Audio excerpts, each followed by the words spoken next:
Welcome to Fun Food. Today I will show you how to make a delicious chicken salad that is bursting with flavor. So let's get started. Cut the chicken into pieces, then marinate chicken breast with 2 teaspoons of light soy sauce, minced garlic, 18 gram of cornstarch, 2 gram of baking soda, a dash of olive oil, some black pepper, and 1 egg white.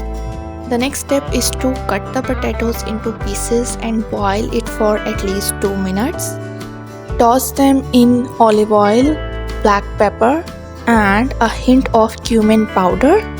Then air fry at 180 degree for 20 minutes, flipping halfway. Now pan fry the marinated chicken over low heat until golden brown and cooked. Slice them into bite-sized pieces.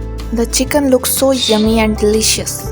For the dressing, mix 2 teaspoons of light soy sauce, 1 teaspoon sesame oil, 2 teaspoon oyster sauce, a touch of sriracha, black pepper and sesame seeds.